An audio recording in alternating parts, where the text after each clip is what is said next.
You can say whatever you want. God. Welcome to the SumerSports Show on the first week of the NFL season. Sam, we made it through the offseason.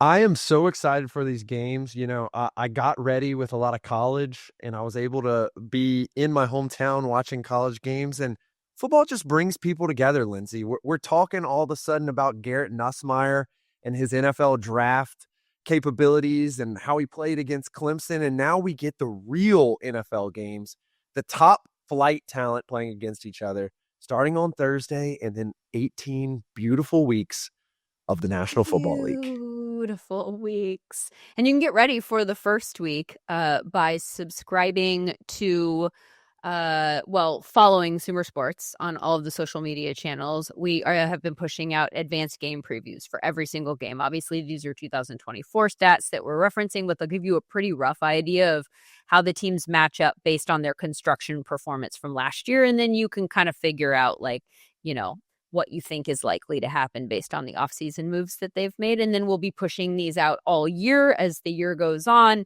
and we'll be getting data. Obviously, this is my favorite week. I've said this a million times. Week one, love sitting on my couch, just taking in every single game and watching all of the questions that I've had all offseason, all of the storylines that we've talked about. The answers just come rolling in. Like, here's how we're going to use this running back. Here's what this wide receiver looks like. Here's what this coordinator in a new place is actually going to do in terms of changing things. Freaking love it. Okay, but we do have some unfinished business in the sense that we have not called any shots yet. We've talked a lot Zero about shots called. teams that we like less. Like, let's put it on paper. Okay, so we can claim credit at the end of the year when the things that we are predicting inevitably come true. We are going to talk about who's going to win all of the major awards, who's going to win the divisions, division by division. Let's see, we've got a Super Bowl winner coming your way, all of the things, okay? So let's start, Sam, with the various divisions. Let's do it. And we will figure out who's going to win each one. The AFC East, I think that one is a pretty easy one for me. I have no doubt that I feel very comfortable at least saying that it's going to be the Buffalo Bills. I think it has to be the Buffalo Bills, considering they have the best player, arguably, in the league. I mean, it's not arguable. He was the MVP last year. Year by year, I guess it's arguable, but he's certifiably one of the top three best players and most impactful players in the league. They have an excellent offensive line, of which pretty much all of it is back, including two excellent tackles. And they have a pretty good pass rusher in Greg Russo. And they're kind of rebuilding that defense a little bit, but they have some consistency that was their weakness last year. It's the one way that they could really, regress as compared to last year. But for the most part, all the pieces are in place for them to have another excellent top of the AFC year. And that comes out to winning the AFC East as well. Yeah. Who do you think is the biggest threat here? Because the Dolphins were the team that had the best record out of the remaining AFC East teams last year. I have made it known I have a lot of concerns about them going into the year, but maybe their relative concerns, like the defensive backfield. I think teams are going to be able to throw on this team unless things change dramatically from what we've seen so far in the preseason. Then you've got the Patriots, who a lot of people are much higher on because of the changes that they've made primarily just at the coaching level. And then you've got the Jets, who should look very different offensively speaking at the very least. So I think there's three different paths to the Bills not winning this division. All things considered, no injuries considered, that is. I think number one is that the coaching of the Miami Dolphins is just so high level that they're able to persevere through most anything. And if they have a real healthy year from their team, they, for the most part, chose to let Jalen Ramsey and Javon Holland and a lot of these other guys go. That was their own decision. And so with that in consideration, if the coaches have their guys, and we believe in Anthony Weaver and we believe in Mike McDaniel, then that is their path to being super successful this year. The Patriots have a very, very clear path to being very, very good next year, and that is Drake May making the jump. If Drake May makes the jump, it's almost certifiably that this team is going to win 9 or 10 games at least. There's a lot that needs to be done because that offensive line was not very good last year. There's not a ton of weapons in the wide receiver room. There's already injury concerns with Stephon Diggs. And also that defense wasn't very good last year. I think Vrabel will make some changes, but a lot of this rests on Drake May's shoulders. And then the final bit is that the Jets are just the hard scrabble, hard to beat team that the Lions were in the early days of that coaching staff. I think all of those pieces are in place with a lot of defensive talent, basically 2 to 4 all-pros on that defense, including Sauce Gardner, including Quinnen Williams, including the 2 linebackers and Will McDonald, who had an excellent year last year in terms of sack production. There's a lot that could go right for that defense, kind of rest on Justin Fields. I think they're going to put him in a good position to win. So I think this does have kind of a distribution of outcomes. I just don't think any of those distributions are even close to what we expect the Bills to do. I wonder, too, what's a realistic jump in wins that is actually realistic from one year to the next? Like, they won 5 games last year. So those are some, you make a strong argument as to how a turnaround could happen, but how much of a turnaround from 5-12? They have a win total in Vegas right now of 5.5. I just don't think that it's going to be enough of a turnaround that we're taking out Buffalo this year. Obviously could be wrong, but not willing to predict that. The Patriots have gone from 4 wins last year to their win totals 8.5, which is seems high, crazy high to me, that you're predicting that they're going to more than double their win total this season. And so, again, even if it's Patriots and they look way better, I still don't know if I feel comfortable even taking that over under those circumstances. So I definitely don't feel comfortable suggesting they're going to knock off the Bills. So that one, I think, is a fairly easy division in terms of just predicting a winner. Let's do the AFC North, which for me is similarly easy. It's definitely similarly easy, and I think the Ravens are in the exact same position as the Buffalo Bills, except they had, by the end of last year, one of, if not the best defense in the league, and they have bolstered that through the draft, adding Mike Green and Malachi Starks with premium picks.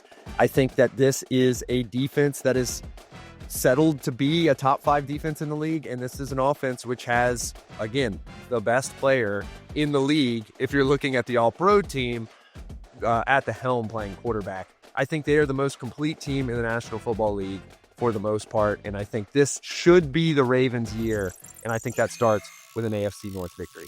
Yeah, I think they're in the conversation for who wins the Super Bowl, which we'll get to later. For that reason alone, I think you have to feel pretty comfortable taking them as the division winner, but also, you know, the Bengals defense was not good last year, even though the offense was insane. And so I am not convinced that they got a whole lot better this offseason on that side of the ball. Defensively, they're in Cincinnati. The Steelers, I personally didn't love the entire offseason, frankly. I know a lot of other people feel differently. But those 2 teams, the Bengals and the Steelers, outscored their opponents last year by 38 and 33 points, respectively. The Ravens outscored their opponents by 157. We're not even talking about a similar ballpark of competence at this point in time. So for me, that's an easy Ravens victory. And then the Bengals and Steelers are fighting to be relevant and in the playoffs, as far as I'm concerned. What about the AFC West, which to me is the best division in the AFC? I'm curious to see if you agree with that.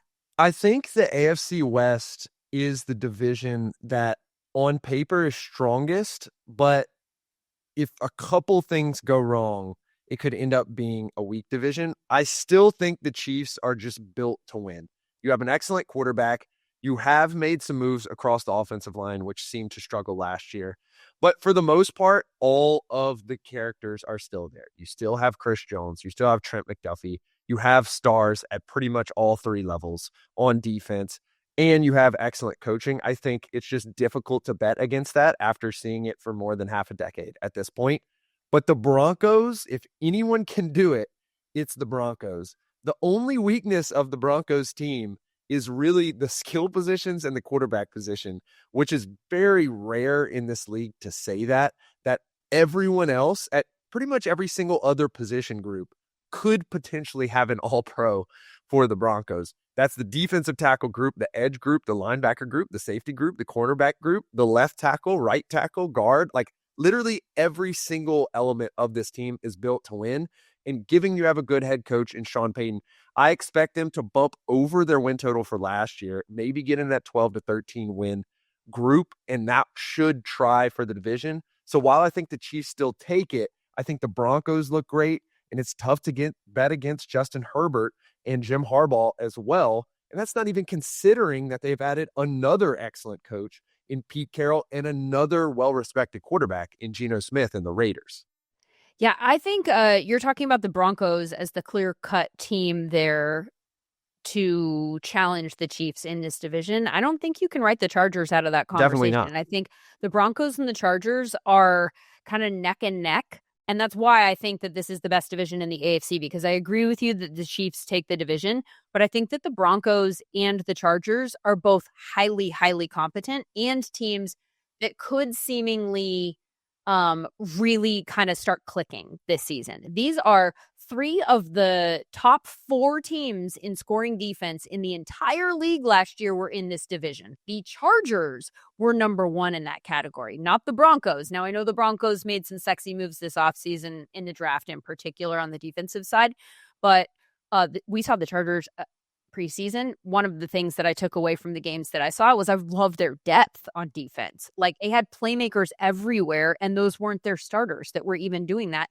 They allowed 17.7 points per game last year. I feel like that kind of flew a little bit under the radar. People talk about Justin Herbert as being a linchpin to this team. If they can really get his chemistry with some of his weapons, it really comes down to the pass catchers for me. And they just don't have anybody that truly blows me away in that department. I mean, Ladd McConkey obviously came on really strong last year and is very, very good, but I'd love to see a clear-cut number 2 and number 3 that I could count on, and even a tight end, right? So like the move that they made with the rookie running back and then Najee in terms of depth, if he's okay to go.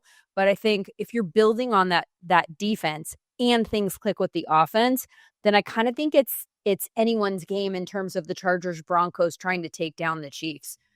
By the way, I mentioned the 3 defenses. Broncos were 3rd in scoring defense last year, allowing 18.3 points per game, and the Chiefs were 4th, 19.2. The other team in that mix at number 2 was the Eagles. So, and like you said, that's not even talking about the Raiders, though I think that the Raiders will be better than they were last year. I think they will stabilize this season. I don't think they're in the conversation to win the division at all. I think maybe best case scenario, they're like fighting for a playoff berth at the end of the year. And I am not writing them off for that. But I think for purposes of what we're talking about here, they're not necessarily in the conversation. Yeah, I think there's going to be 2 real highlights of whether the Broncos and the Chargers can really compete in this division. And I think for the Chargers, it's much more descriptive, but I think the quality of their offense will be shown by this.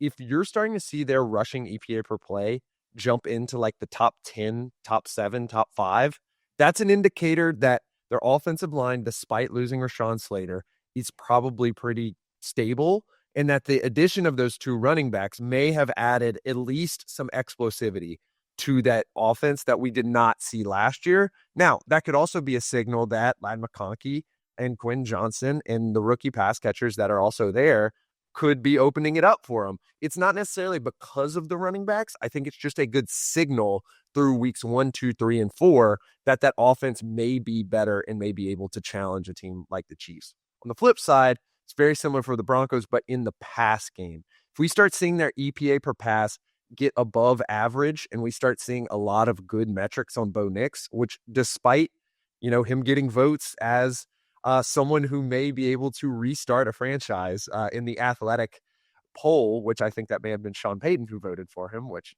kudos for loyalty. But nonetheless, his metrics were not super great last year, except for avoiding negative plays. If we start to see him not only avoid negative plays, but make positive plays, despite losing a guy like Devon Vele, or maybe adding some more snaps for Marvin Mims or additional people in the backfield, I think that's a real sign that offense is something in advance of what it was last year and can match that defense, and thus they can win some more games. Yeah, those are all really good points. I wanted to say, as you were talking, that they started the year off really good on the ground. J.K. Dobbins was really good, obviously, for like a hot minute there.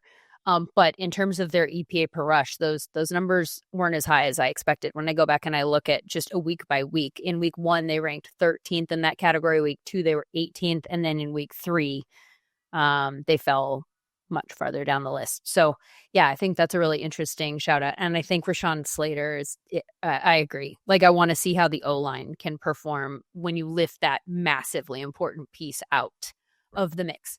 AFC South. AFC South. When you look at the AFC South, you're shocked by the win totals, Lindsay, because like a lot of these are high. Very shocked. I mean, the Texans, obviously the Texans, they have a lot of talent, but like the Colts, Lindsay, the Jaguars, I mean, like, it's a really strange division. So this division, I went and looked at scoring differentials from last year just to refresh, because I think that one actually is a pretty, like, if you're looking for which teams are good, that's an easy way. Just go keep track of scoring differential throughout the season. Sometimes it doesn't track with the wins, losses, but like if you are consistently outscoring your opponents, then that's a sign that you're at least in games, all of that kind of good stuff.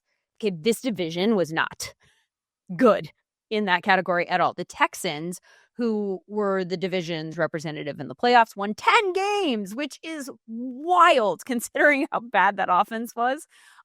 Their scoring differential on the season, would you care to take a guess? And I will, for context, tell you this. Also in the AFC, Ravens plus 157, Browns minus 177. So that's kind of your range. What do you think the Texans came in at? Especially given some of those games, like I remember the Christmas Day game against the Ravens, they got murdered. So what was it, like 20? 0. Wow. The division winner had a scoring differential on the season of 0. That's Every crazy. other team, by the way, this one wasn't. There are some instances where teams kind of flipped and the scoring differential was different than the order in which they finished. This was not that case. That was the best one in the division. Every single other team had a negative scoring differential. The Colts minus 50, the Jags minus 115, and the Titans minus 117. Not a single team in this division outscored their opponents cumulatively on the season. So what, Lindsay, you're describing right now is the thing that the nerds like to call the Pythagorean win total, which is the idea that you can, using a complex set of exponents which are optimized using the differential, you can get to a better idea of how good a team actually is. And if we're using that, which once again, it is a little bit more stable than actual wins and losses. We've seen this with the Vikings year after year. And when the Vikings decide to move on from Mike Zimmer and go to Kevin O'Connell, the Pythagorean win total was something that a lot of people brought up for Mike Zimmer's career coaching the Vikings. This is not a good outlook for this division. As a result, I think the Texans are going to win it. They have the best defense. They have one of the best defenses in the league, and they probably have the best unit out of this entire division. I think what I'm really interested in is the Jaguars. I think, you bring in a new coach to shake it up. Doug Peterson obviously kind of trailed off as the season went last year. Trevor Lawrence had some injuries, but Brian Thomas Jr. was a really bright spot. They had a top-tier talent in Travis Hunter, who, Lindsay, I feel like as the preseason has kind of gone on, and maybe it's just because he is supposed to play both ways, so his fantasy value is a little knocked. We haven't really talked about that Travis Hunter was one of the best wide receivers in the NCAA last year. Totally agree. They've added that as well. And so if that offense can start to get stuff together, all of a sudden you match that up with two excellent pass rushers in Josh Hines-Allen and Travon Walker, and that seems to be a recipe for at least a little bit of success.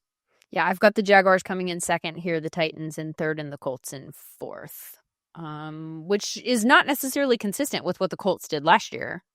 I should probably be higher on them, but I'm not. I think it's difficult to figure out what the Colts will do in any given year because their strength is up front, and moreover, their strength is on the interior of the front. So you're talking about Quentin Nelson, you're talking about Grover Stewart, DeForest Buckner, and it's just difficult to identify, number one, those are fairly stable positions. Obviously, the offensive line's hard to gauge, but those guys are, I mean, like very deep into their career at this point. And also, when you don't have a quarterback, when you're starting Daniel Jones, a lot of Yeah. question marks start arising. I mean, also, yes, this is a lot of this stems from the quarterback situation here, but you're talking about the guys on the line. How about their skill position players? You have Jonathan Taylor in the backfield. You've got Josh Downs, who we both like very much. Like in terms of advanced data, there's a lot of arrows pointing to, hey, this guy's actually very good. Michael Pittman, I think, is also good and just sort of like in no man's land because the offense, the passing offense anyways, is so unpredictable about what it's going to look like. Like last year, it looked very different in terms of the two quarterbacks that they went back and forth with. They were just stylistically so different. They targeted different areas of the field. Like it just kind of, the whole thing is just so up in the air. So let's say Daniel Jones is the best version of Daniel Jones. This is the guy that the Giants gave a second contract to, right? Like if he's able to duplicate that for whatever reason, which is not what I'm betting on, obviously, picking them to finish last, then we're having a totally different conversation.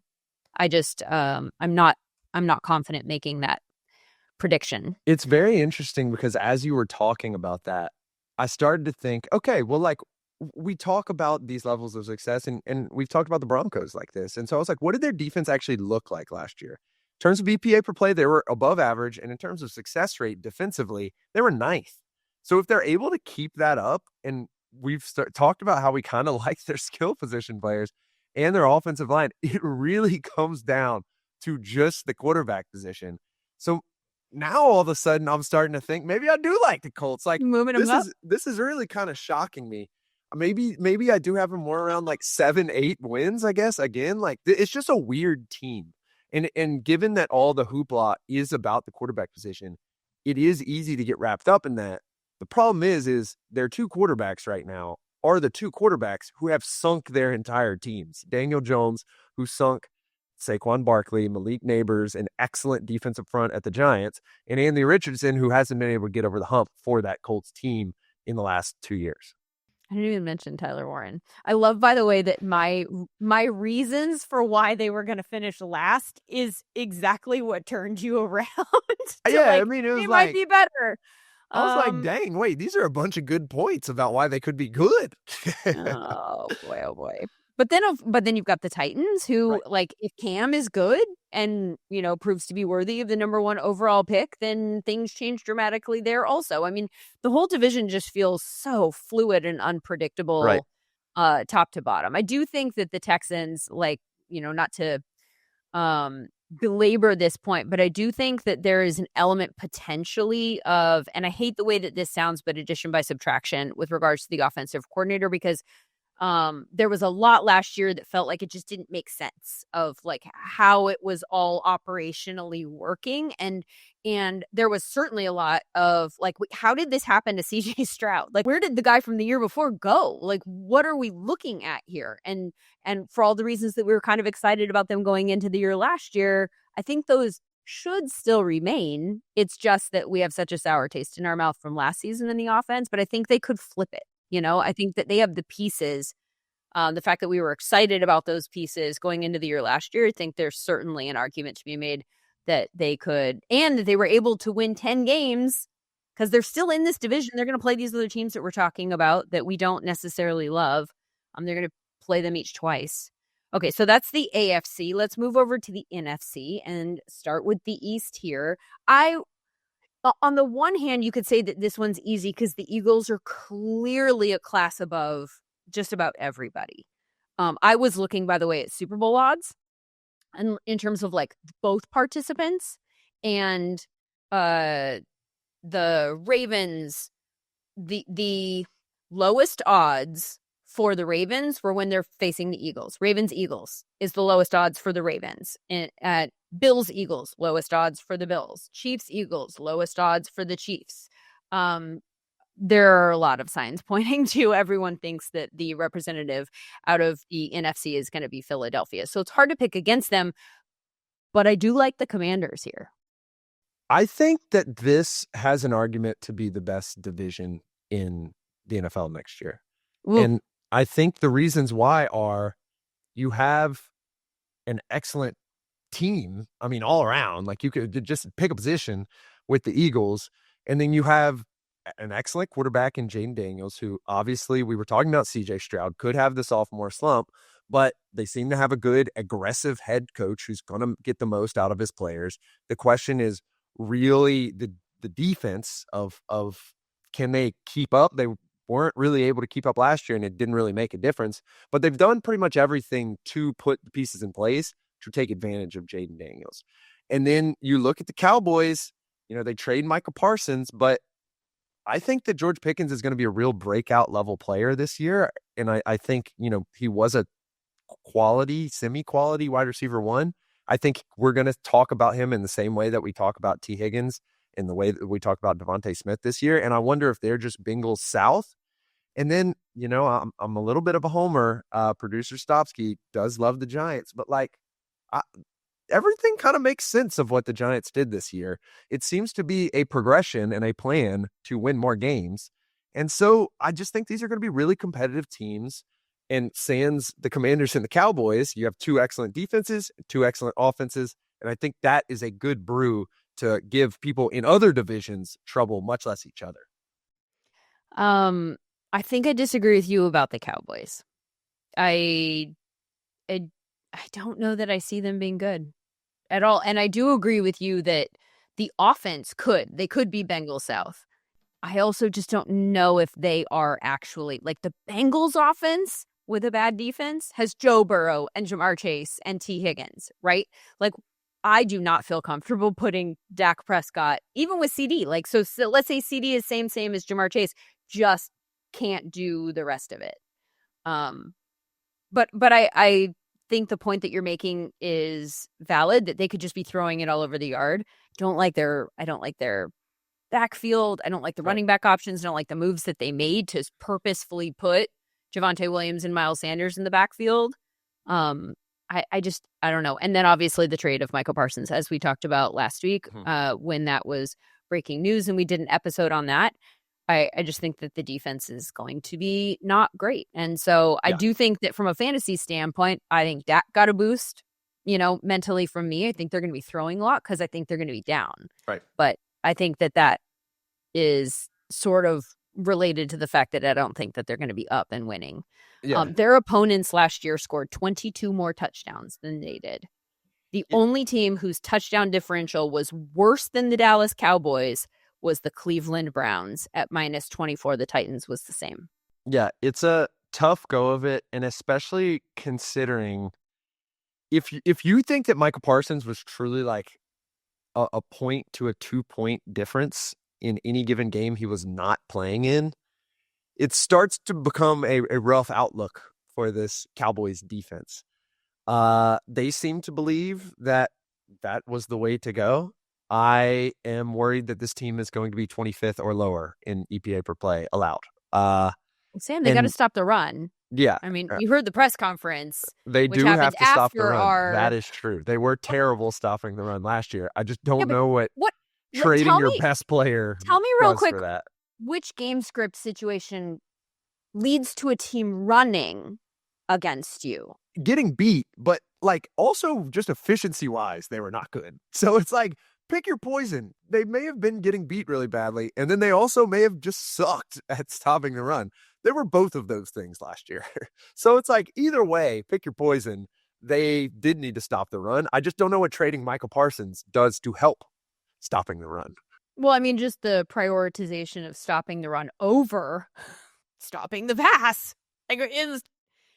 Anyway, that's a conversation we've had too many times. Okay. I think it's the Eagles. I think it's the Commanders. And then I have the Giants coming in third here. I'm not with you in your optimism about the division. I think it's probably still two teams. I think it's Eagles, Commanders. My apologies to Matt Stopsky, our producer who we love, who's excited especially about the Giants defense. I don't know if I'm willing to put them over the hump and put them in a conversation where I'm super excited about them, especially when there are the teams that exist in the NFC North. If you want to talk about the best divisions in the NFC and probably the entire NFL, I think the NFC North is just sitting right there staring you in the face with the Lions and the Packers and the Vikings, and all of which were top 10 in offensive yards per play last year and top 7 in EPA per play allowed on defense. You have an argument to make for 3 of the teams in this division having been among the best offenses in the league last year while also being among the best defenses in the league this year. And I mean, by the way, the Lions, we talked about scoring differential, outscored their opponents by 222 points last year. And the next closest was Philadelphia at 160. That is an insane disparity that obviously didn't lead to the Lions winning the Super Bowl or anything like that. But in terms of, we talk about process over results, like the process in Detroit was to crush opponents. That was what they built last year. And there are certainly valid questions as to how much losing their coordinators will impact that. But let's say it does impact that. How much farther down are we going? Because you've got a lot of wiggle room before you get non-competitive there. I think that the Lions are certifiably going to continue their march to success, notably because if you even want to narrow it down to a single sample size of the game against the Commanders that they lost in the playoffs, they were still scoring every time down the field as long as Jared Goff was not throwing a pick. Like, they were still scoring a ton of points. And I just don't see how that will stop, given that they've only added to their quiver there. I mean, like, Isaac Tisla, say what you will about, like, reaching up and making the pick, but like, they're still trying to bolster the offense. I don't know how it's going to turn out. He looked good in the preseason. But nonetheless, like, there's just more on the offense. Like, you get David Montgomery healthy. You get the offensive line still having 2 excellent tackles. Obviously, you lose Zeitler and Ragnow, but you replace them with 2 young guys that you believe in. And so I think the offense is probably going to be stable. And then we're talking about Micah Parsons. If Aiden Hutchinson is 75% of what he was last year, which was 9 sacks and like 3 gains, then that's already, you're talking about a guy who's a Pro Bowler. And I think that people are really underestimating the impact that adding that level of pass rusher back to your defense can have, regardless of the secondary questions at the cornerback position. Even though, they add DJ Reed, they still have the excellent safeties. They're bringing back health at the linebacker position. I love the Lions at the top of the division, but I think the Packers are just really, really good. Like, I think the Packers are the 2 in this division. I don't know if I believe in the Vikings with a rookie quarterback. I think you got to slot them in once again as an average EPA per play offense, which is such a weird thing to say given how we look at Kevin O'Connell, but that's just been the reality of that offense since he's been there. And then the Bears are a big question mark as well. I think this is kind of a 2-team division, Lindsay. It's kind of the opposite of your thoughts about the East. I think it's like the North is the real 2-team division. I think it's the Packers, and I thought this before they added Micah Parsons. Now I definitely think it is as they add Micah Parsons, and I think it's the Lions because I'm just not ready to trust these young quarterbacks on the other 2 teams. Yeah, I think that where I would push back about your take on the Vikings is that they took a historically below average quarterback. Good point. Plugged that guy into their offense last year. And so let's say JJ McCarthy isn't everything that they hope that he will be. Like, where is the bar of competence that is required for you to win some games in this environment? And I don't know that the answer is that it's incredibly high. Like, I think he could underwhelm us and still actually have some success in this offense this year. It's a great point. And the data scientists at SumerSports have there's a thing called super forecasters, which is you try to predict probabilities of stuff. And the probability that KOC goes over what we've seen EPA per play ranking amongst that group of people, everyone thinks they're going to go over. So I do kind of have to agree with your sentiment there. It's just an interesting subset given, a lot of those games were pretty close that they won down the stretch. It fell completely apart. We're hoping for a healthy year from Brian O'Neill and from Christian Darrisaw, but like that was when the wheels really fell off. They haven't been able to put together a good rushing offense, and sans Jordan Mason, who projects to be the backup, haven't really made any updates to that. They did reinvest in the interior offensive line, particularly picking up two guys from those Colts that we talked about. But also, like, I didn't really love their back end the entirety of last year. It ends up getting lit up at the end of the season. They kept pretty much all of those guys. I just wonder if regression is in order for the Vikings as a team, as a whole, coming off of a really excellent but somewhat lucky 13-win season. It's entirely possible. And then you've got the Bears. Who We both are putting mark. We're both putting in the fourth spot, but like could be competitive this year. They absolutely could be different, because I think you could point to a lot of different defensive stats that would suggest that they have the pieces and that they weren't bad on defense. They were in some bad situations, which obviously leads to some of those numbers going down. The fact that they're on defense so frequently because the offense was terrible. But I also, think the Ben Johnson effect and just the simple, and I know that everybody's had these conversations about Caleb Williams and the lack of attention that he had, or, hand-holding with regards to how to watch film and all that kind of stuff. One would assume that, especially now that that's been made very public, that there's a bunch of people in there helping him in that way, and that's something that Ben Johnson has addressed. I wouldn't be surprised if this offense didn't look immeasurably better this year. And if that is the case, then I think that they have the defensive pieces to actually make them competitive right away. So I'm not willing to move them over any of those other teams, but just to back up my point that I think that this is a division that could have a lot of depth. There is another division out west that I think also has depth, but it's different depth, because I think they're lacking that high end team that we're like, yes, absolutely, this is a contender. But it feels very even to me, in the sense that I think that this division is the toughest to call and could go in a bunch of different directions. And I think I'm struggling with whether or not to put the Rams or the Niners at the top. And I kind of go back and forth depending on what day it is. I'll probably go Rams. I'll go Rams for purposes of this conversation, because I just think that they have a good structure in place. They are consistent. The Niners were expecting a massive bounce back from last year, and I think that there's certainly a path for that to happen. I think the Rams feels a little bit more stable, and in terms of risk aversion, that's probably where I feel most comfortable pushing my chips in. But I think the Cardinals and the Seahawks, you could make an argument for them flying under the radar right now. I think there's a clear path for all four teams to win this division, which I think truly this is the only division in the entire National Football League where that is the case. I think if you look at the San Francisco 49ers, it's clear. Health, Brock Purdy continues playing well, probably even progresses, and is able to pick up some of the slack of an aging McCaffrey or an aging Kittle or an aging Trent Williams. And then those guys stay relatively healthy, maybe play between 10 and 12 games, and they're able to figure it out. It's kind of the same play for the Rams.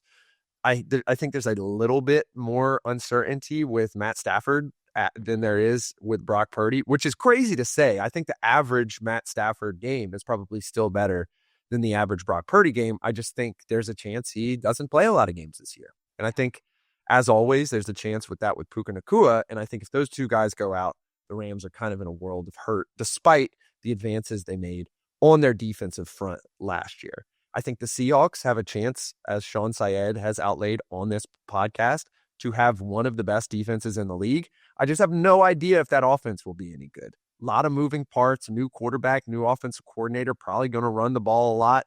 Does that mean a lot of close games? Maybe. Does that mean a lot of close games don't go their way? Maybe also.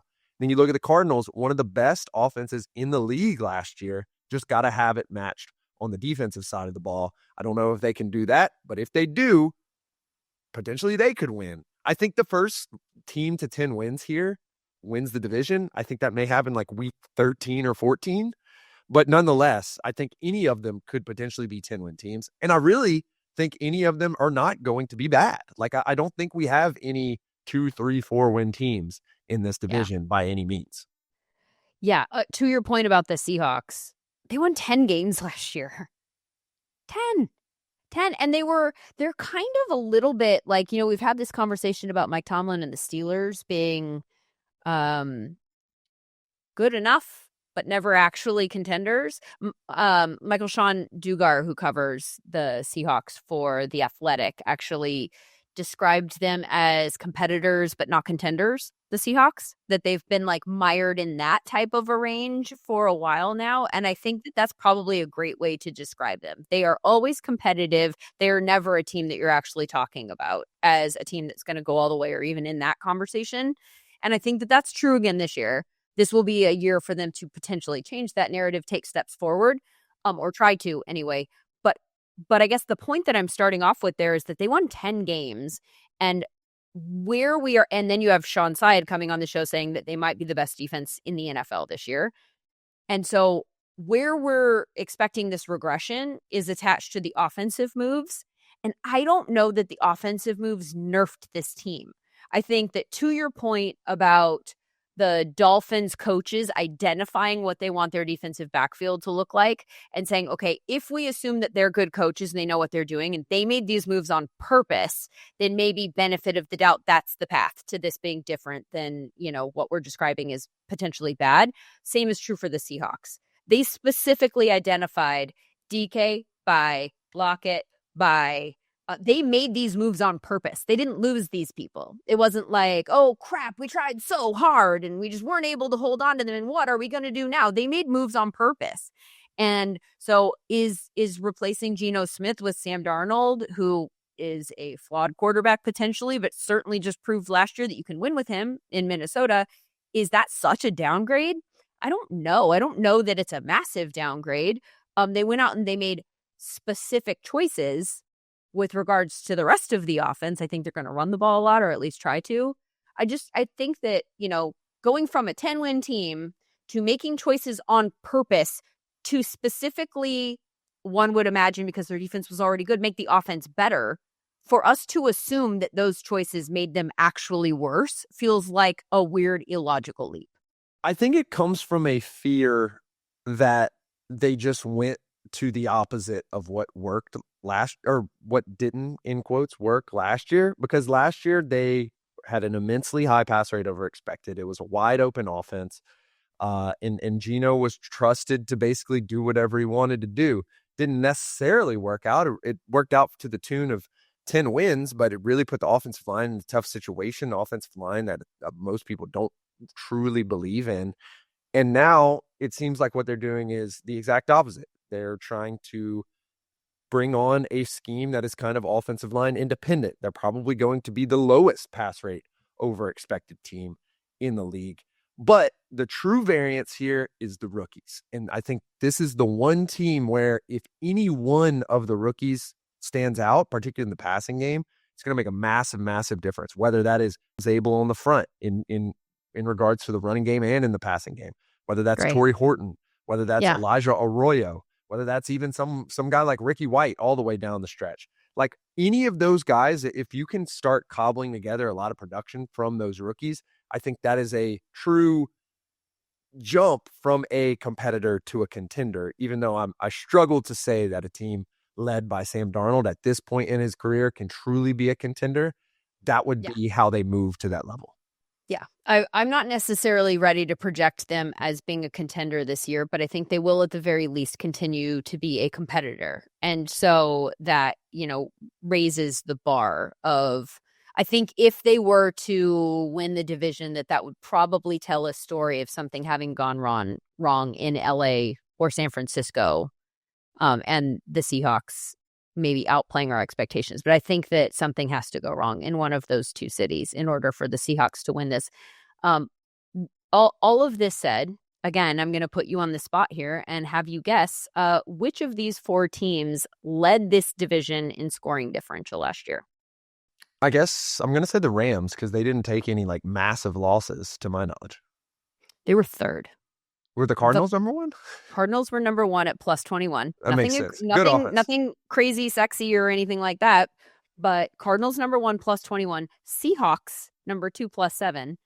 Rams minus 19. Niners -47. And the Cardinals won eight games. What was that? That feels right to me. Hold, please. Let me find that quickly. Cardinals 8-9. Right. So that's a little now +21 is like the 8 to 9 win range. So nothing crazy there. That is some signal that perhaps we're overlooking the Cardinals, as many do. Yeah. And yet, as we have continually made the argument for independent pieces on this Arizona team, maybe flying under the radar, I still am not yet at a point where I'm like really passionate about the sum of those parts exceeding expectations. I think it's probably as likely that they finish 8-9 or in that range. That's probably where I feel most comfortable making my prediction about the Cardinals this year. But I can describe a path where it's more than that. And I can also describe a path where it's less than that. But they're an interesting kind of good enough team. But also, if we're talking about the Cardinals and Seahawks being the floor for this division, that also, I think, is a pretty good statement about the strength of the division in general, right? Because those are not low floors. We're not expecting the floor to like completely bottom out for the Cardinals or the Seahawks this year, especially when you've got the NFC South right there with like maybe the lowest floor of all this season. What's going on in your city? Who do we like there in the NFC South? The NFC South is I'm more certain that there's going to be competitors than in the NFC West, but for different reasons. I think you got to look at the Bucs as the most talented, most experienced, and most likely to win this division. I am a little worried about Tristan Wirfs missing some time. Like, I don't like losing the best left tackle in the league, really. That's not something that you like to do. But they've just built for depth. And moreover, they built like a team who is winning 6 and 7 games a year rather than a team who has made the playoffs twice in a row now. And I think that is the correct way to approach it, given that division. I think you just have so much depth at the wide receiver position. Jalen McMillan will come back and end up being like a third or fourth wide receiver on this team, I guess, or second wide receiver. Who knows? You have 2 running backs that you trust. You have 2 tackles. And then you have young and upcoming pass rushers across the defense and Kalijah Cansey, Yaya Diaby, Vita Vea, the multiple-time Pro Bowler. And you just got to cobble together the defensive backfield, and you have a pretty solid team. And I think this team probably projects to win right around 10, 11 games as they've won, and potentially could go over if Baker has a really, really good season. Yeah, for me, I think I'm higher on the Bucs this year than a lot of other people are who are expecting various forms of regression. But I really like the way that they approached the draft, and sort of like the Broncos did on the defensive side of the ball. They said, let's keep a strength. Like, let's make sure that this is always a strength. We're going to have so much depth. We are going to be the best in the league. And I kind of think that that's what the Bucs did with their wide receiver room, adding Emeka Egbuka. And then unfortunately, they actually need him early on with all of the injuries there to Chris Godwin and Jalen McMillan. But like you said, at some point, Chris Godwin comes back. And Jalen McMillan, and then you've got so many weapons. I mean, Cade Otton, who has also been a pretty good tight end. I mean, nothing incredible in the Brock Bowers tier or anything like that, but somebody that you can certainly throw to or put on the field. He's a competent tight end who just is not going to get the target share that some of these other guys get because there's so many mouths to feed in the passing game. But I like them a lot more than the other teams, and I like them more, I think, than other people do. The Panthers and Falcons are an interesting like mid-tier for me within this division, where I'm just not sure. I'm like arrow pointing up on both teams. I'm just not sure how high up the arrow is going this year, because you've got the Panthers, who, again, I told you I've been citing scoring differential. Like, I mean, it was terrible last year, but then it was so also out of whack with like, this was a team that looked very different for the first half of the season and the second half of the season. So you almost throw all stats from last year out the window and just go, okay, they got better. They got better at the end of the year in a bunch of different ways. And then did they get better in the offseason to add to that? You just want to establish some momentum. And I feel like the momentum in Carolina is good. I feel optimistic about them. I was way too early on the Panthers last year, and I'm diving deep again. But I feel like if you were really to kind of ground it and bring it down to brass tacks, this is fairly reminiscent maybe not to the same degree of star power, but to the progression of the Lions when, they had a tough year, didn't win a lot of games. But by the end, they were really hanging in there with really good teams. Everyone felt good about them. The next year, they win like 7, 8, 9 games.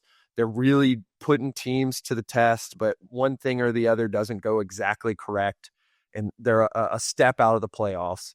And I think that's probably the most realistic place where the Panthers are this year, which is, around that 8-9 win team. You start seeing some great progression from the young pass rushers, Nick Scorton and Princely Umanmielen, that they drafted this year. You start seeing veteran play from Bryce Young, and the wide receivers start to kind of cobble themselves together. I don't know if it's all there yet, but the pieces are definitely there. They just may be a year away from competing. I really like what they've done. I hope it all comes together this year and they end up winning this division just because of the consistency from the team building perspective and from the coaching perspective.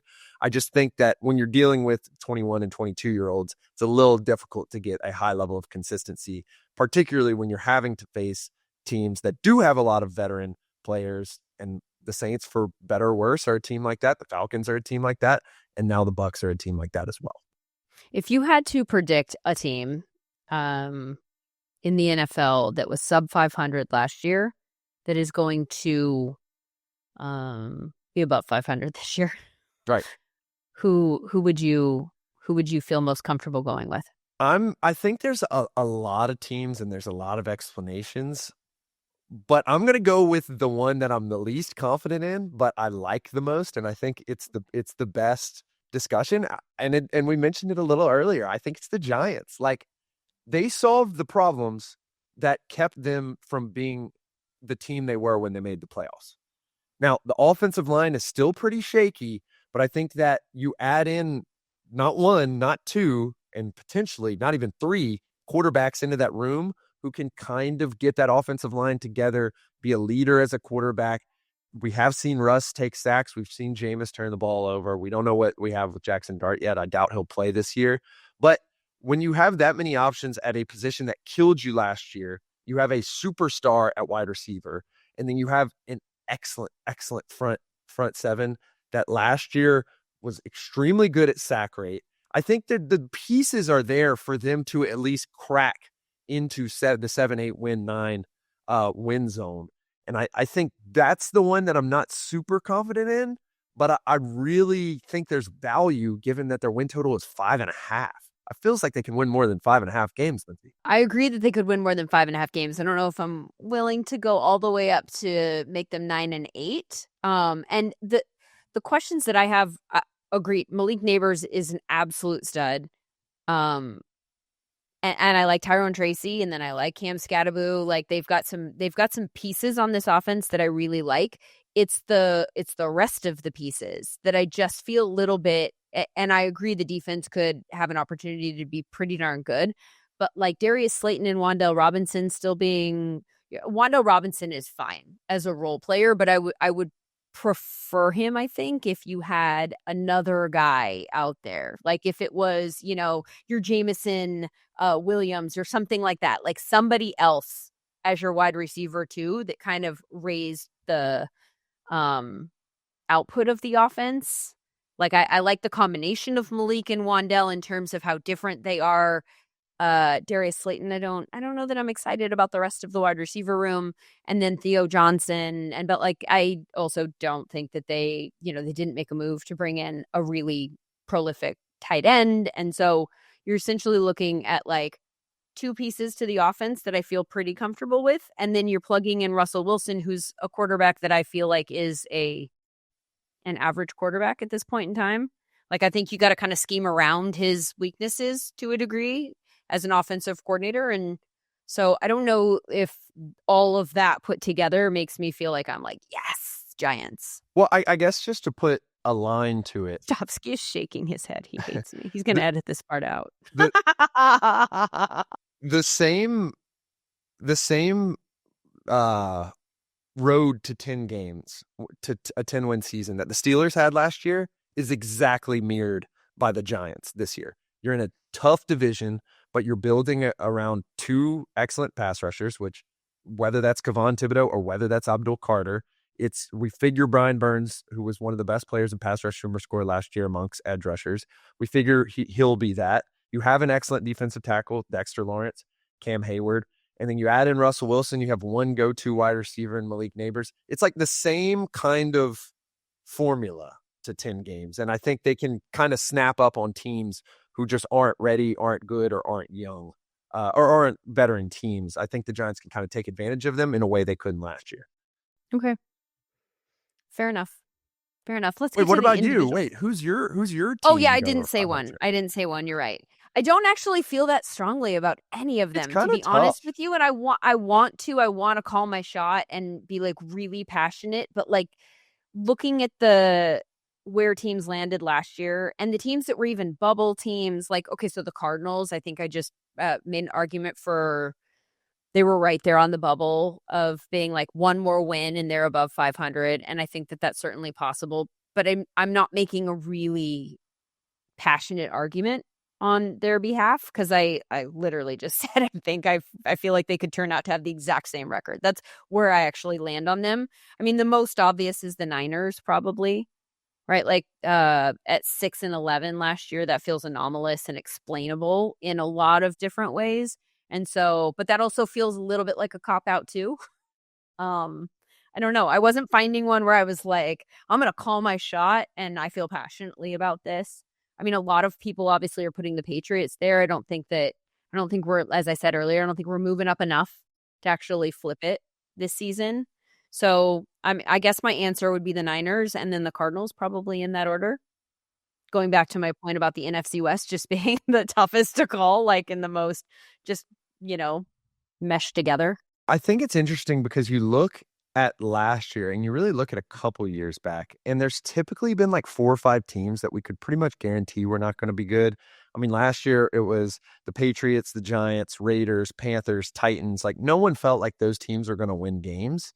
This year, there's like a solid core of teams who feel like 8 to 10 win teams, probably starting at the ultra high end. It's like the Chargers 49ers of like teams that could probably progress, but they feel like really good teams, including teams like the Commanders, the Rams, throw the Packers and the Broncos in there as well. And then going down to teams that won last year, but weren't necessarily the greatest teams of all time, the Steelers, the Dolphins. There's this like big glut of 500 teams this year, which there just haven't been in past years. And honestly, I think it's going to make for a really exciting season. I can't wait till, Thursday and then Friday and then Sunday and then Monday. And we start to get some of these answers. By the way, that's another thing I'm actually looking forward to. I'm looking forward to all of the days being taken over with just a handful of breaks for us. Like NFL is back and I want it on all of the nights. And I'm so excited that we're coming out of the gate super strong in that category. Let's get to the individual awards here. Let's do it. Okay, we're going to start at the top. And I think, our goal here is to get it right and not to be like, you could throw a dark horse in there or whatever, but like, let's keep track. And at the end of the year, we can revisit our predictions and see who was right. So we're going to go for some of these are going to be fairly obvious. Don't have to go against the grain. And I'm not going to at MVP. I'm going to go with Lamar. That was my vote last year. I'm assuming it's going to be the same group of guys that are in that mix this year, maybe like a Jaden Daniels, who could be a dark horse to enter that conversation this season, I think. But Lamar has gotten better and better every single year that he's been in the league. I think that that's going to continue to happen this year. I think that they're going to win games. You've already indicated that you agree with that. And I think that since the MVP went to Josh last year, when it was super tight and you're like splitting hairs between them statistically, maybe Lamar has an edge if things are tight again this year. I think all of these awards are narrative awards, and you have to think strategically about how voters will vote and what will matter to them, what will move the needle. And so I'm keeping that in mind with regards to every single projection that I'm making, including this one. Yeah, I think this is the 06 Manning year for Lamar. I think this is the year that they get over the hump. I think they win the Super Bowl. I think the team looks great. I think Zay Flowers all of a sudden looks like a top-tier wide receiver. The tight ends play well. The offensive line plays well in the defense. comes together. I think this is the year, especially given like quietly Lamar's kind of changed how he plays. He is still like the high rate scrambler, but not quite to the degree that he was in his earlier year. He's really more of an effective passer. And even if he is a creative or freestyle passer, he's still looking to pass the ball down the field. And I think this is the year it comes together for them. I think my dark horse is Brock Purdy. I think that's the dark horse this year. I think a couple things go wrong in the AFC, and all of a sudden we can see Purdy being the type of kind of Shanahan quarterback that Matt Ryan was during his MVP season. And that offense clicks. Some of the young talent, Ricky Pearsall, Jawan Jennings, who's a veteran. I think there's a road where Brock Purdy not only looks like the quarterback of a good offense, but looks like the guy in an offense. This is an ultra dark horse, but I do think that the steps are in place for Brock Purdy to make this jump, maybe to potentially, maybe not like the MVP level that we think of, but the MVP level of the Matt Ryan year or the Cam Newton year or something like that. Yeah. I like the call out. I like that you constructed an argument for Brock Purdy. I don't think there's any chance that happens. Just because of the environment at the top of quarterback play. Like there are so many, are there so many? It feels like there's a lot of elite quarterbacks right now that are like real good compared to history. Like there's a chunk of guys that are legitimately game-changing quarterbacks. And I just don't think anyone's willing to put Brock Purdy in that category. And I think if the Niners are good, it is because Christian McCaffrey is healthy. And so I don't think that people will be able to discern the difference between last year when they had Brock Purdy. They won 6 games. Now Christian McCaffrey comes back and, oh, look, they're good again. The difference here is Christian McCaffrey, not Brock Purdy. And I think everything you said there about giving Brock Purdy credit for being able to navigate all of the different varieties of offenses that they've had him run is totally valid. I just don't think it's to the point where people will reward him with the MVP. And also I'm wondering where these pass catchers are coming from, because as of right now, we're predicting Ricky Pearsall to be better without having really seen the level of production that we're hoping we're going to get from him. And then we've got Jawan Jennings over here. Like, are we good? Are we showing up? Are we going to play? Are we going to sign? What's happening? Are we still asking for a trade? Is Brandon Ayuk coming back? Like, who's catching the ball other than Kittle? Yeah. And hopefully Pearsall. Well, and it's interesting because I was looking through some statistics today, and obviously not a ton of snaps. You're not seeing Amon-Ra St. Brown snaps at like true slot wide receiver positions, but like Kittle's really good when he lines up outside. And never forget, Lindsay, 2023, Brock Purdy, 19.4% share of MVP voting points. Like, and Dak Prescott, 30.4%. So there is a line to success for some of these, you'll have a good offense, but you're not going to make first team all pro. There's a nice line in any given year for these guys. And maybe this year that'll be Brock Purdy.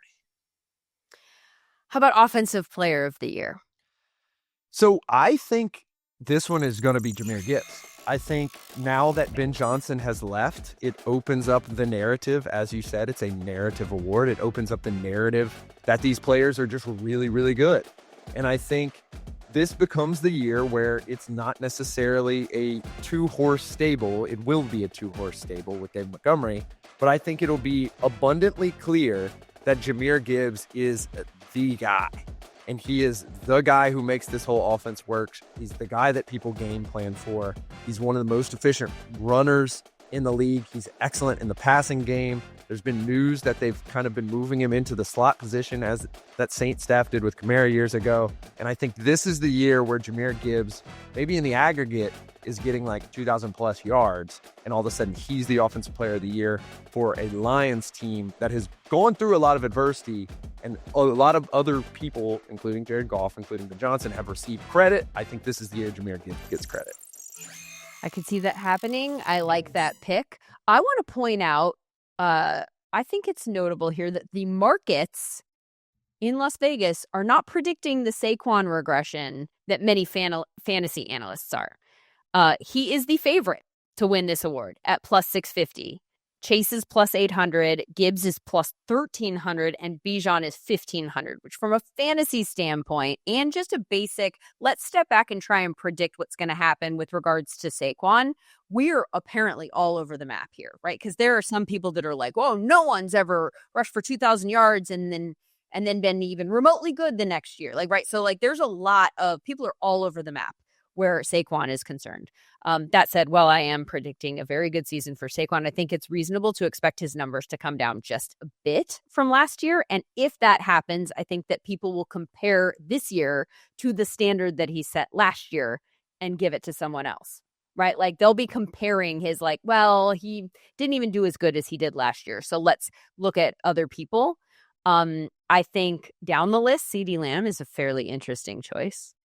As maybe a value selection. We're not giving betting advice, but if one was interested in looking at it in that way, I think that they will be throwing a ton. We've drawn up that scenario. His opportunity to put up a monster number, I think, will be pretty high. And I think that that's what people look for when they're voting for these awards. They want somebody who's setting the receiving record or, rushing record. They want just egregious numbers.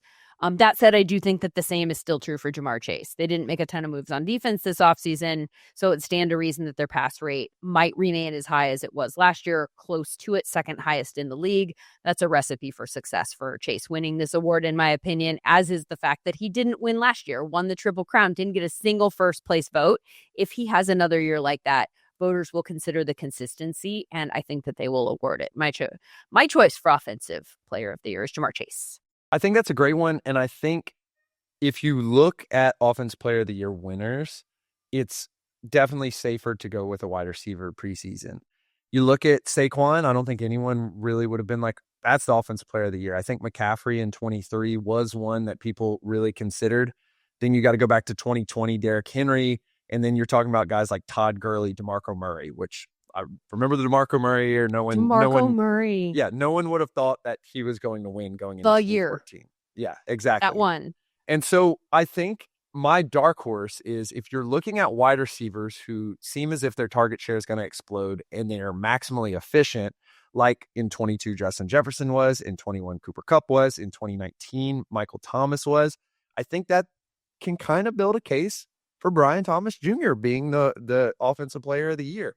Again, super dark horse, but if that offense is good under Liam Cohen, who made an offense really, really good last year, it's probably going to be because of him. And if they win, 11, 12 games, skirt out with the South, even if it doesn't look good by the end of the year, you can see a path for Brian Thomas Jr.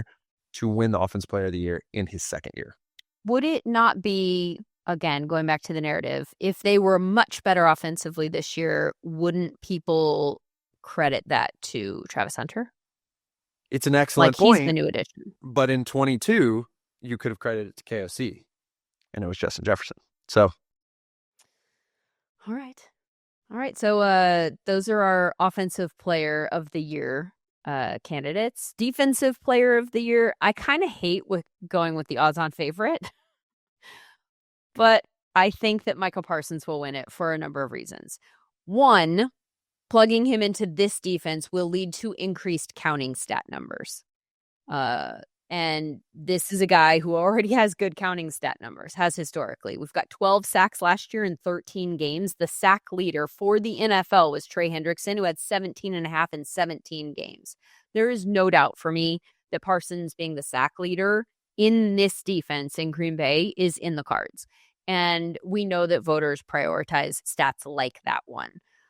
But also the other guy's likely to be at the top of that particular list, which I think is overweighted in this voting. People love rewarding sack leaders.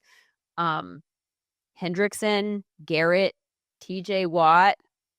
I think there's a chance that a lot of the guys that are at the top of this list are on teams that are not very good. And I think people want players that win these awards to be difference makers to the degree, ideally, that they're leading to wins for their teams. And so that's an easy narrative to attach to Michael Parsons. If the Packers go from good to legit contender this year, part of the reason will be because he is there. And I think that we will see a Saquon Barkley to the Eagles style bump in his individual narrative And as I've said 800 times, these awards are narrative awards. So I wanted to go against the favorite. Couldn't do it. Yeah, I thought there was two clear narrative, makes sense from the position and makes sense from the team being good. I think Michael Parsons is one. You outlined all of them. I think the second one is Aiden Hutchinson. I think if he is able to reach that level of production that he was at the beginning of last season, or even, again, like 75% of what he was at last season, that's there. The team's probably going to be good, and you have the narrative of him potentially being the comeback player of the year, coming back That's from what an hurts injury him as here. well. Oh, you think you think you couldn't do both? No, I don't think voters. I think voters split their credit around. They Fair. want to get as many different people winning these awards, and so I think that it will depend heavily if he's in the mix for DPOY. Will depend heavily on whether or not CMC is in the mix for comeback player of the year. Because if CMC is not, if he does not come back to the degree that makes him worthy of winning that, I think that people will slot Aiden Hutchinson in this scenario in for CPOY. Does that count? Or is that coach? No, CPOY is comeback player of the year. Yeah. Yep. I think they'll slot him in there. And then they'll give the defensive award to someone else. Man, that really sucks from a contract perspective for Aiden Hutchinson. Like all of a sudden my agent brain turned on and I was like, oh my God, that would be a nightmare. Like, I don't even know how you would do that. Because like DPOY pay, you come in, then you get the bonuses and blah, blah, blah. It turns into a lively bonus, blah, blah, blah, blah, blah. Like, there's all these things down the line that would be really scary. He could definitely win DPOY, but he would have to win it going away. He would have to be such an obvious DPOY candidate that you can't give him something else. It has to be him. And I just don't know. It's possible that scenario presents itself where no one else is in this conversation. It's clearly him. He's definitely good enough to make that case. But I think that's the case that's going to need to exist, because if it's close, that voters will just start splitting people off. 100%. I think that makes a lot of sense. With regards to like dark horses here, I don't really have a dark horse because they're all kind of dark horses behind Mike Parsons, Aiden Hutchinson. Obviously, you could talk about Garrett or Watt or Bosa. I wouldn't really consider them dark horses, even though the odds do. No. Something that I found really interesting is that Jared Verse is like 7th in these odds for Defensive Player of the Year. Why I don't is really that interesting? know why. Why is he that high? What do you mean? Yeah, like he just didn't maintain that level of production last year. Like I viewed him more as like a breakout guy last year, and maybe he gets it together this year. I'd like to do an analysis of his like pressures versus what we would have expected his sacks to be. But like, given how that defense typically operates, given that he's more of a power rusher who, really maintains pushing the pocket, and thus sometimes the sacks go to guys like Braden Fisk, Byron Young, Kobe Turner. I just like don't see the numbers adding up to really contest with some of these guys who are more veteran style pass rushers, and the defense is completely structured around him, like a Max Crosby, a Trey Hendrickson, or some of these other guys. I just feel like at plus 1,500, the 7th best odds to win Defense Player of the Year. Obviously, it's always good odds if it's, like a Defense Player of the Year long shot. But I just don't see the value as compared to 1,600 Max Crosby, for example. Yeah, I can see that point. I can see that point for sure. I think the way that I see him and that number is less I want to bet that number he's going to win this award, and more his status will rise. I can 100% get down with that.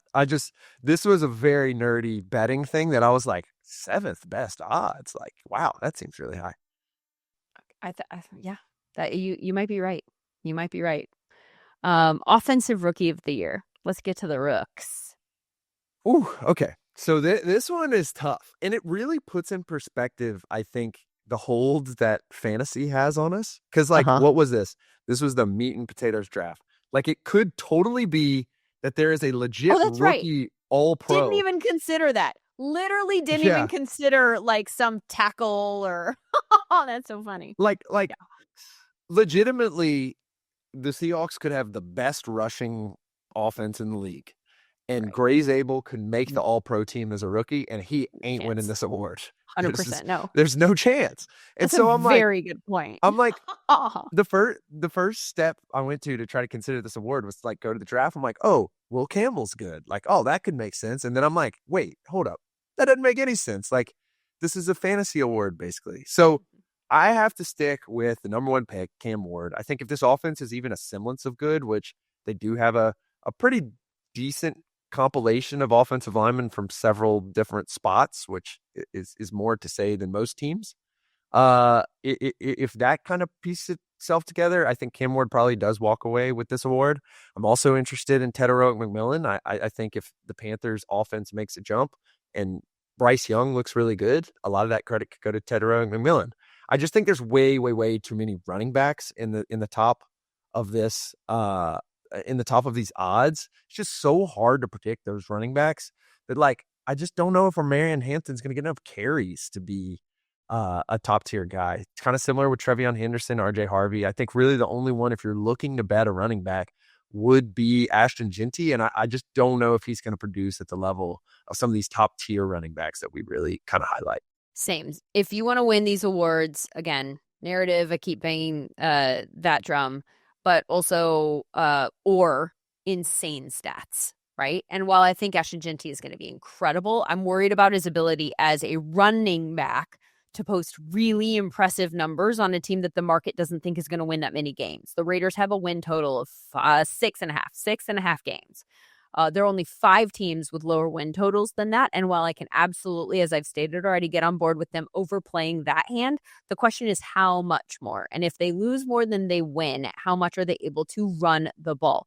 Now, Tedero McMillan's team also has a 6.5 win total, but in my mind, that actually gives a wide receiver 2 paths to winning this award. Either that's the number of games that they win, and therefore they're which in this case is not very many, and therefore they're throwing a ton. And he's a clear wide receiver 1 in the offense that gets a lot of targets. It can get that receiving yardage number way up. Or they turn out to be better than that total, surprising people along the way and getting attention for that. And guess who's the new piece there that's going to get credit for pulling it all together? Plus, we don't do betting advice here again, but simple math suggests that a viable option with plus 1,200 odds is a better value than a guy at plus 250. So Tedero McMillan, I like in a lot of different ways for this award. Right, 100%. Just one more piece on Ashton Genty now that I'm thinking about it. Bring in a new offense coordinator, Chip Kelly. What was the MO on Chip Kelly at Ohio State last year? They legitimately had brought in Quinshad Junkins, despite having Trevion Henderson as the number 1 running back. I think you got to consider that a little bit of whether they do add in, a little bit more stable running back just to keep Ashton Genty fresh as the season goes on. Oh my God, please don't do that. Like for so many reasons. Although I have 0 shares of Ashton Genty in fantasy because of where he's going. So I am not personally invested in them not doing that, but I just don't want to see them do that. I don't think anybody does. Like, let him cook. Let him be good. I think we all want it to go in that direction. What about the defensive rookie of the year? I will tell you this. I came up with the name, but I really struggled. I really struggled for this one. And partially that's because I'm so familiar because of fantasy of all of the different offensive weapons. And then the focus on the defensive pieces at this time of year just isn't as great. So I haven't spent as much time thinking about these guys and who's going to have the path to check all the boxes that we've suggested are necessary to win an award like this. I will say this before we get to names. There is a pattern with defensive rookie of the year. It usually is a high draft pick, usually top 20, but every single one since 1989 has been a top 40 pick. So we're the field feels a little bit smaller there. It is unlikely and historically does not happen for people to just, a low round pick just gets plugged in and outplays that. And then all of a sudden they're the defensive rookie of the year. Pass rushers have the edge in this, particularly lately. 5 of the last 6 winners of this award have been edge rushers. Players on good teams have an edge for this award. 7 of the last 10 winners of this award have made the playoffs that year. And then obviously, as we've talked about for DPOY, high sack or interception totals, but primarily sack, frankly, those are sort of necessary here. Maybe get some hits and pressures and hurries and get those numbers up, but it needs to be somebody who contributes in a way where we can actually count up the ways that they helped. That makes a lot of sense. That was the way that I kind of approached it as well, which was like, from the data perspective, which one of these guys do we think is going to be really good? The place where I get tripped up on is the same place where I got up on during the draft. And I was asking people at the combine, and I was asking people at the draft, and I was asking a million people, like, how do we know which edge rusher is actually better? So if you're just going for, the value, or you want to be correct, Abdul Carter would obviously be the selection as the far and away top non-quarterback in this draft, for as most people viewed it, outside of Travis Hunter, who's like, I'm going to not consider him as a defensive player for all intents and purposes right now. The question I have is, like, how many snaps is he really going to get? Like, he could have an immense impact and be an excellent selection and still, like, split snaps with Brian Burns and Kayvon Thibodeau. And I'm sure they're going to figure out ways to get all 3, 4, if you're considering Dexter Lawrence as well, of those guys on the field at the same time. I just do consider that there are extra pieces on that depth chart that there aren't in other places, for example. So I don't think this is my selection per se, but I will certifiably say I think this is coming from the deep edge class that we saw in the first round. I think the best value is James Pierce. I think he's going to play a bazillion snaps all year. Whether those snaps look great or not, I don't know. But I think this could end up being like kind of like the Vic Beasley year, where Vic Beasley just had a ton of sacks and all of a sudden was in consideration for Defense Player of the Year. I think there is kind of a path to success in that manner for James Pierce, who I think will just be standing on the edge. I think they're going to be in a lot of tight games. Teams will be throwing against him. All of a sudden, you see him have 10 or 11 sacks. That could lead to a Defensive Rookie of the Year award for James Pierce. Do you think that there's any chance that, like, Jalen Walker, who we're also expecting to be good, hoping, right? In a best case scenario here, the Falcons get a lot better because both of those picks hit. Do you think they cancel each other out? I think it's just tough. He would have to be used in a role like Micah Parsons was in his rookie year, where he was still kind of like a pseudo linebacker getting moved around a lot. We haven't really seen a true inside linebacker, which I'm not saying Jalen Walker will necessarily play, but we haven't seen a true inside linebacker since Kuechly in 2012. And then there's like this long list in the late 2000s of Brian Cushing, Gerard Mayo, Patrick Willis, D'Amico Ryans. Shaq Leonard, maybe. Shaq Leonard too, but Shaq Leonard as literally probably my favorite player of all time. Like obsessed with at the time Darius Leonard. Like literally crafted my entire game off of him. Had like a year where he had like 10 turnovers. And that's like the most roll of the dice thing ever. He had like 5 picks and a ton of fumble recoveries and even more forced fumbles. Like that was such an insane year from him. I just don't see anyone recreating that in the modern NFL. Yeah, and I'm not necessarily suggesting that Jalen Walker will. I'm just wondering if people who are paying attention to the Falcons will consider the contributions of both of them within the defense and kind of, I don't know, just alter their voting in that sense. Like, because narratively, it's not like James Pierce, look what he did to make it better. I kind of think that the same thing might be true with Mike Green and Malachi Starks. I think both of them are set up to, like, I mean, it's the Ravens, for crying out loud, right? Like, you walk in, you have success. Like, they probably will be very good. But it's interesting because, like, even I went and looked at our Sumer scores for FAI, and like a lot of these players were good, but that was kind of the rub going into the draft. Was like, there's a lot of good edge rushers. There's a lot of good defense players in this draft. So it's interesting how it's kind of stuck. I guess like some other notable things, like if all of a sudden the Browns are in playoff contention and Carson Swessinger turns into like the second coming of Luke Kuechly, that could be interesting. But like, what kind of what ifs are we playing with here? We're like, playing. What are we doing? What ifs? If is being thrown around a lot. Like there's all kinds of stuff that could happen. I think that's like the third item that could all of a sudden like be interesting, I suppose. What about Michael Williams opposite Nick Bosa? He's more of a run stopper in terms of strengths, so that won't give him the counting stats. And even if he really changes things around on the defense, like for the defense, it probably won't lead to the type of production that people notice necessarily for this.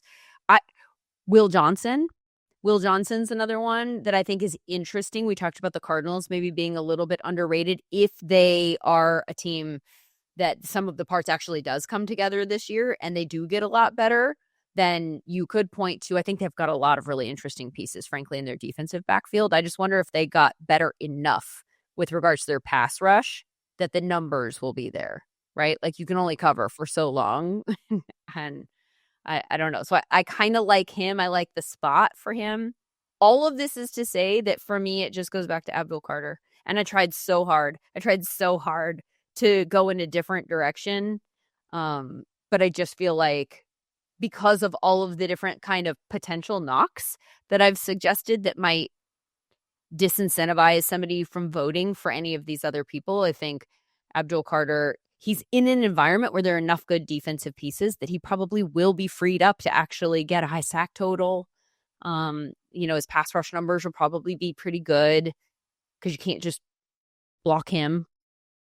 I think all of this probably leads to a pretty good-looking numerically rookie year for him. Right. I think the two names that stood out to me as names, and then I was like, it'd be tough, was Jahad Campbell, who I think is going to play a lot of snaps for the Eagles. But again, inside linebacker problem. I think he's going to take most of them at inside linebacker, except for maybe on third down. And then Mason Graham, who, the Browns looked at as someone that they probably viewed similarly to Travis Hunter. And so, Mason Graham was a guy who was like a pass rushing defensive tackle at Michigan.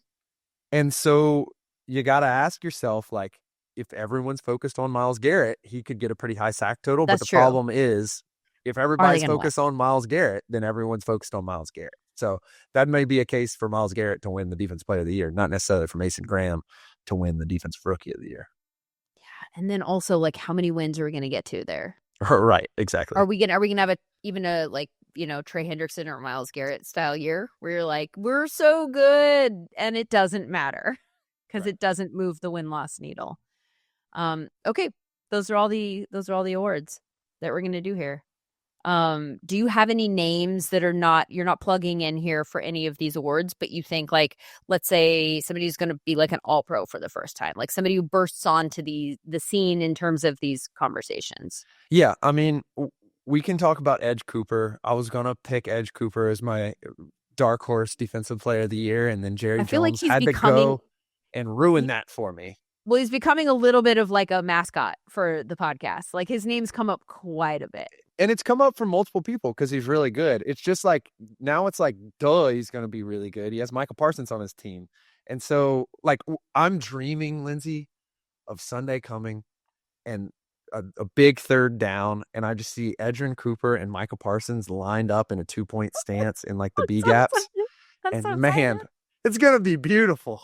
Oh my gosh, I'm so excited. It gives me goosebumps just to think about. We are darks. Huge. I can see it now. I can see it now. And I don't know where they're playing, but one day it'll happen in Lambeau Stadium. The one that I actually want to answer, who is they're at home, very deep. They're at home this Sunday against the Lions. Man, are they doing that against Jared? It's a great point, but it needs to happen. Like, I don't care if Jared Goff is good against the blitz. I don't care if he's good across the middle. I just need to see it. That's how football is meant to be played. Two excellent pass rushers, two excellent, hybrid linebacker guys, just on the tundra, which probably be lovely weather. It'll be beautiful. Everything is in place for this to be great. Can we get Puka on the All-Pro list? Can we get him there? Give me 14 games, please. I mean, but then even then, it's like, you've still got Jamar Chase and Justin Jefferson, and how are we getting to that first team? Like, that first team is that's a tough path, right? To like crack that list, because something almost has to happen in order to make room for you to go there. So that's a tough one. But I have Puka and Nico circled as we've talked all off season about their talent level and the ability for them to, how we believe that they belong in that conversation. And so is this the year where they move into that conversation? I could see narratively. God, it's like a take a shot every time Lindsay says narrative on this podcast, right? Like, you'd be hammered by now. Find a different word.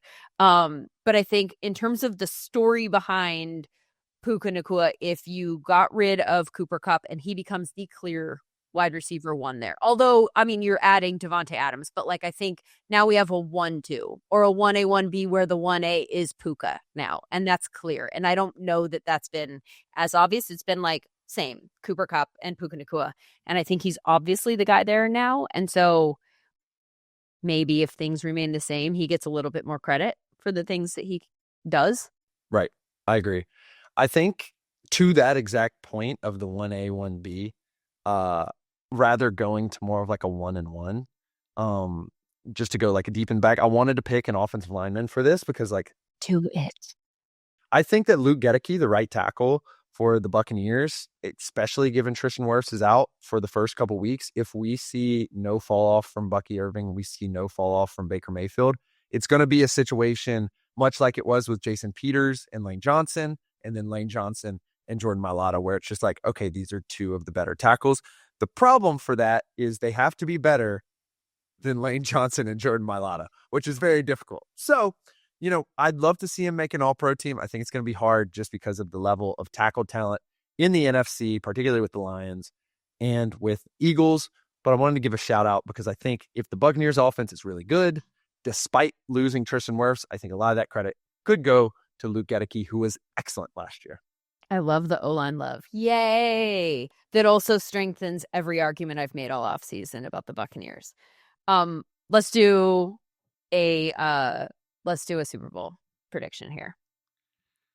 Oh, man, the NFC, which did not kill me last year, because last year I was just like Ravens, Lions, Ravens, Lions, Ravens, Lions. Didn't end up being Ravens, Lions, but I've still felt good about that pick, and I'm still going to pick the Ravens once again. I think it's going to be the Ravens. The NFC is such a toss-up. I don't think the Eagles... Are we doing the whole game or just the winner? Oh, I can do the game. I just came with a winner. Let's do the game because like that's really I feel like the juice is really in the game. Okay. So sure enough, going Ravens. I don't think we'll see the Eagles get quite to the heights as well. I think there has to be some regression in the running back room. If there's not, kudos to the Eagles. They figured out something that we don't know. And I think that there has to be a little bit of regression in the defense, particularly given their struggles at the cornerback position in the preseason, much less in the regular season. Don't think they got that figured out. We'll see what happens. The Lions, I want to pick them again, but it just feels like the tide is turning toward the Green Bay Packers. And so I think I'm going to go with the Green Bay Packers. I think this is the year that Jordan Love once again is a top 7 guy in terms of EPA per play for quarterbacks. I think that once again, Matt LaFleur is going to have an excellent offense. And I think the defense is finally going to rise to the occasion, given that they have 2 premier blue chip talents on the front. They have Xavier McKinney and the young Evan Williams on the backside. I think that really negates any questions that they have at the cornerback position. And I think all of that makes sense for a Packers division loss Super Bowl appearance. Ooh, I like that actually. I like that that path. That makes sense to me. Okay. All right. I'm going to go with I'll start with the NFC because this was not my winner. I'm going to go with the Lions. I think yeah. I know. I think that the Eagles are that team. What if we flip it? Like last year the Lions were so dominant all season long. They're that team that just checked all of the boxes until they got banged up down the stretch. But like I mentioned with their, plus 222, like scoring differential, like they were just in a different, tier than everybody else for much of the season last year. And then the Eagles ended up winning it. I'm going to flip that. I think that the Eagles are probably that team on the NFC right now. The most top to bottom, just all of the things, the front office, the coaching staff, every box is checked. But then weird things happen in the postseason. And I think that the Lions will certainly be in that mix. And I'm just going to continue pushing them to get over that hump. And so I'm going to take the Lions to the Super Bowl, losing to the team that I cannot and will never bet against when it comes to the Super Bowl. And that is the Kansas City Chiefs. Oh my God. You can say whatever you want. God. Go ahead. This is a team that has been in the Super Bowl for 5 of the last 6 years, including... This would be heartbreaking. last year when all year long we were like, they're not that exciting, they're not that impressive, they're just going to the Super Bowl again. Like it's just gonna happen. I'm sorry. Like, this is the team, and you're a math person, okay? Like, just in terms of odds, if I can tell you a team is pretty much guaranteed a lock in a small period of time, but historically they have established they always get to the AFC Championship game, you have to go without introducing odds or anything like that to this mix. Go, who are you betting on? You have to bet on that team, because the odds that they're going to be the team in the Super Bowl with a 50-50 shot, I know that's not how it works, of winning the game, it's them. Like, how do you bet against, how do you pick anyone else? It's just grim, they're always Lindsay. there. It's just grim. I don't know why I prefer not to do it. My voice just raised like 3 octaves. I'm like yelling, and let's take it down a notch. I don't know. Plus, is Taylor doing the Super Bowl this year? Yeah, I was about to say, it's like, I can, oh my God. Look, I love Taylor Swift. I've written 3,000 words about her. That album's going to come out October 3rd. I'm probably going to write 3,000 more words about her. But like, it's just too much. Let's have a live listening party. It's just too much. Like, what are they going to do? Like, get married on the 50-yard line in the middle of it? Like, Travis Kelce's going to come out and she's going to, it's a love story, baby, just say. And then they kick the field goal. Harrison Butker makes it. And then Travis Kelce, and they play, and it's just too much. It's just too much. Actually, I get where people are going with all of the, like, people latched onto, the Swifties latched onto her talking about sourdough on the podcast as a clue. They thought that was an Easter egg, because she was talking about how she's been making a lot of sourdough in her time. Like, she's making bread. And that's like a San Francisco thing. Like, I've heard that. I'm not saying all Swifties are, that's a deep cut. I mean, everything is where Taylor is concerned, right? Like, everything is supposedly thought out. People read into everything that she says or does. And, but I just don't see it happening while he's playing. That doesn't make any sense that she would, while he is, yeah, that's a good point, likely to go to the Super Bowl, she's not going to give herself another job during that game. I don't see it happening. It would. So there's another shot that I'm calling. She does not perform at the Super Bowl.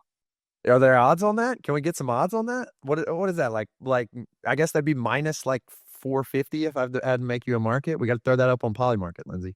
Do you think that minus 450 is odds that somebody would put up? Like, do those feel like? No, I guess it would have to be way. Well, I mean, like,